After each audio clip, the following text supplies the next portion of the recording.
My name is Ella Sargent, and my topic for the whole semester was banning LGBTQ books.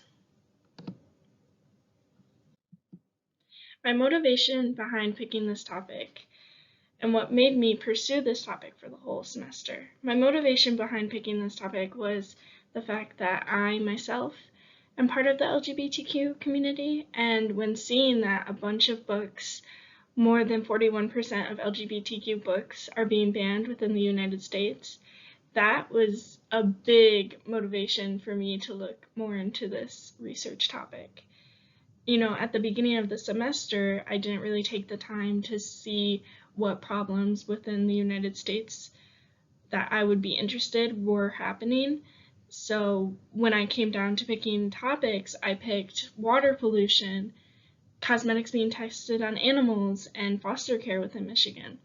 And by the end of that week, I didn't really resonate with any of those topics. So when I sat myself down and I racked my brain to see what topics I would be interested in, and I'm a huge bookworm. I read a ton, so I looked up book problems, and book banning came up, which I was very shocked by that because I didn't know book banning was still a thing. I thought we had moved past that, but apparently not. And stumbling more into the issue, I found LGBTQ books being banned, and I set off from there. With my thesis statement, my factual cause is LGBTQ books have explicit content in them, and many people believe that it can lead to grooming. For my policy cause, laws are being made that schools and libraries can take away books from all shelves and make students come up to them and ask for those books to be read. That is happening in many states. For my belief, a lot of people believe that these books are not appropriate for any ages, that they don't want their children reading those books in schools or outside of schools, and a lot of people believe that it can negatively affect children and students in the future after reading those books. For my thesis statement, although LGBTQ books are being banned, it occurs within the United States. Based on the observations, authors should do media campaigns by doing a video, flyers, and a live stream. My first pass solution, LGBTQ books are often banned for offensive language, sexually explicit content, and being unsuited to any age group, meaning that no one ranging from kindergarten to 12th grade should be reading these books. And, a lot of the LGBTQ authors of said books have tried to convince the public that their books are appropriate for children. But none of the people are really listening to what those authors have to say. They have their mindset on that and their beliefs, and they don't want to hear anything else. In Molly's article, LGBTQ authors of banned books speak out on why their stories matter. She states, in at least 8 states, for example, All Boys Aren't Blue have been removed from schools, no doubt cutting off access to kids in dire need of stories like Johnson's. He stated that I wanted Black queer youth to have a book that I wish I could have had growing up, a book that would help them be able to process things that they were going through. And I think that's very true.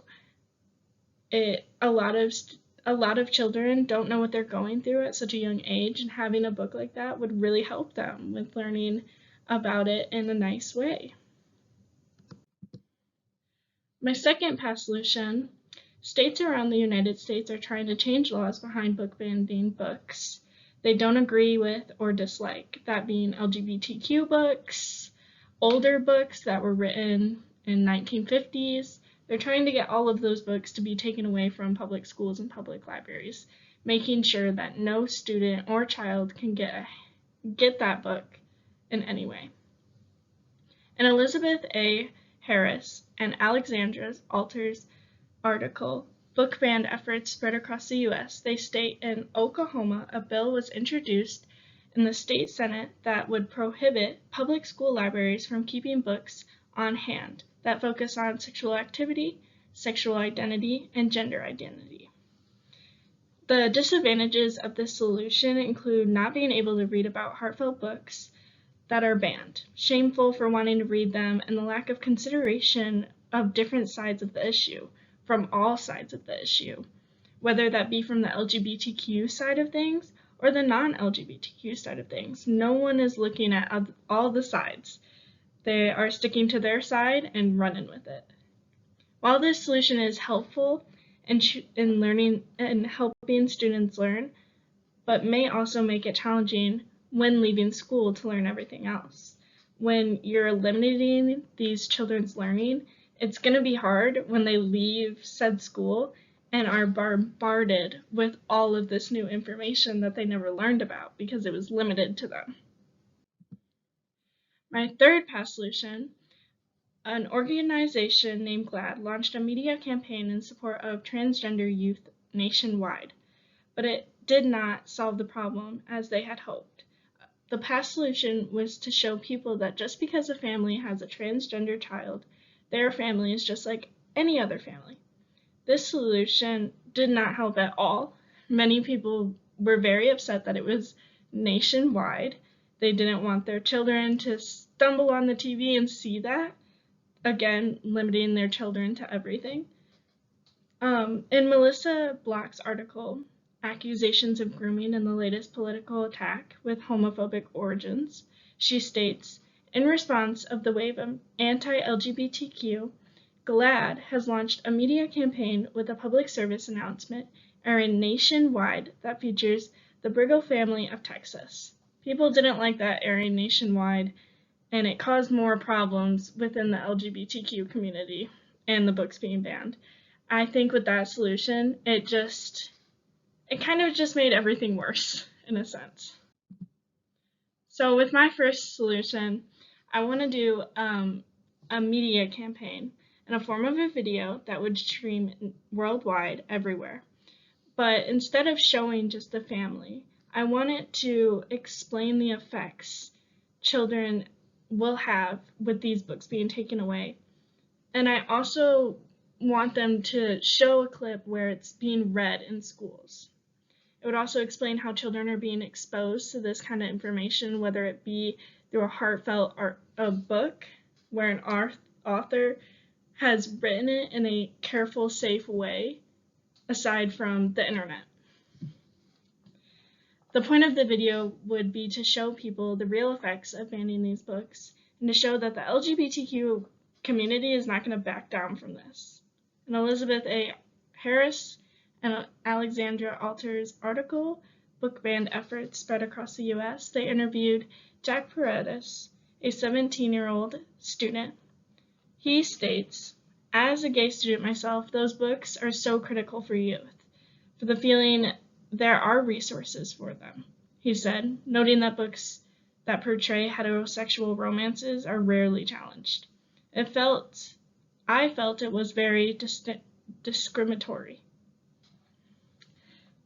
Parents are choosing between harmful sources, such as news articles, social media, YouTube, all of those different things, the internet, other than choosing heartfelt books. It is important to show how harmful effects of LGBTQ books being banned are giving students an understanding. It's giving them nothing to go off of. You are limiting them from that. And I want this video to show how that is happening and how taking away these books is more harmful than giving them the books. My second solution is another media campaign in a form of a flyer that would be handed out in classrooms, be every classroom, every age, and it would explain how it affects children with the books being taken away. And it would also, on the other side of the flyer, would have the authors of LGBTQ books, their stories, why they've written this book, how helpful this book would have been to them when they were younger, said age. And they would give them out in the classrooms to have the students take them home, and hopefully the parents would sit down with their children and maybe not read them to it, but maybe read it to themselves and then have a conversation with their children, you know? So in Elizabeth Harris and Alexandra Alter's article, Book Ban Efforts Spread Across the U.S., they interviewed Tiffany Justice, a former school board member, and she states there are different stages of development of sexuality in our lives. And when it is disrupted, it can be a horrible long-term effect. It can cause more effects than any other. This flyer would show what is the book exactly, and how it's not harmful for students, and why it was written. And every flyer section could be a different author and a different LGBTQ book that is being banned. And you would get to see so many different books that many people are trying to get banned and see, why it is being banned or the effects it's going to have on your children, and maybe get a little bit closer to the author and maybe resonate with what they're saying. My third solution is a live stream, where parents can call in or join a video live stream with different authors to be able to ask questions about their books they would like to be banned from libraries and schools. And this would just give parents a chance to ask the questions that they want to ask. And maybe they don't want to ask questions. Maybe they just want to sit in and see what the authors have to say. But I feel as though if this parent wants this book to be banned so bad, they would want to ask questions. Like, maybe ask the author, why did you write this? The point of this live stream would to show people how these books are okay for students to read. And it would give the parents a chance to be able to connect with the authors. Authors could also explain how they wish they had these books growing up, and how reading said books won't affect their children negatively in the future, and how important it is for children to be exposed to this. It's not a horrible thing, but I think it's more better if a student read a heartfelt book about this information than going on the internet and seeing it in a harmful way on social media or just the internet in general. I think a lot of children have access to more things on the internet that are more harmful for their learning than just picking up a heartfelt written book about LGBTQ content. My thoughts. What were your thoughts about this topic before going in? And now, what do you think about your topic after doing all of this research? My thoughts going into this topic before writing about it, I didn't know it was a thing. I'm not going to lie to you. I did not know it was a thing. And I thought we had pushed past this, and I had no idea. I think the news hides a lot of other issues within our country that are actually going on, because I had no idea. And there are so many articles and videos surrounding different states and districts that I had no idea without actually doing the work. So my thoughts going in, I was very excited to learn more about it and to see what was actually going on outside of what the news shows us on our TVs and on our phones. My thoughts after doing all this research.